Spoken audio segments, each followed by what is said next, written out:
আজকে চমৎকার একটি বিষয় নিয়ে আলোচনা করতে যাচ্ছি। এটা শোনার পরে হয়তো অনেকের খারাপ লাগবে, অনেকের কাছে ভালো লাগবে না, এটি স্বাভাবিক। কারণ হক কথা কারো কাছেই ভালো লাগে না, তিক্ত মনে হয়। তো এরপরেও আমাদের বলে দেওয়ার দায়িত্ব, পৌঁছে দেওয়ার দায়িত্ব, ওমা আলাইনা ইল্লাল বালাগ, বাকিটা আল্লাহর কাছে। সে কথাটি হচ্ছে, অনলাইন থেকে, ফেসবুক থেকে টাকা কামানো জায়েজ নাকি নাজায়েজ? সহজ প্রশ্ন, এবং উত্তরও সহজ, এক কথায় জায়েজ নাই।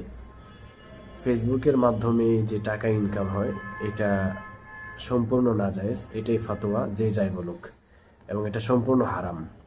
হারাম হওয়ার কারণ একটাই, যে আমরা যে ভিডিওগুলো আপলোড করি, এই ভিডিওর মাঝখানে যে অ্যাড দেয়, অ্যাড ব্যবহার করে, এতে অনেক অশ্লীলতা আছে, অথবা জোয়া আছে, অথবা অন্য কোনো অশ্লীলতা এবং অন্য কোনো বেহায়াপনা নিশ্চয়ই রয়েছে এর মধ্যে, অথবা কোনো গুনাহের কাজের দিকে উদ্বুদ্ধ করা হয় কোনো লটারির মাধ্যমে, অথবা অন্য কোনো বাটপাড়ির বিষয়াদি এখানে আপনার ভিডিওতে তারা ব্যবহার করে, যা সম্পূর্ণ নাজায়েজ। এই জন্যই ফেসবুকের টাকা সম্পূর্ণ হারাম, যে যাই বলুক। এবং এটা কামানো চেষ্টা করা বা হারাম জিনিস কামানোর পিছনে লেগে যাওয়াও হারাম। এটাই কথা ছিল আমার।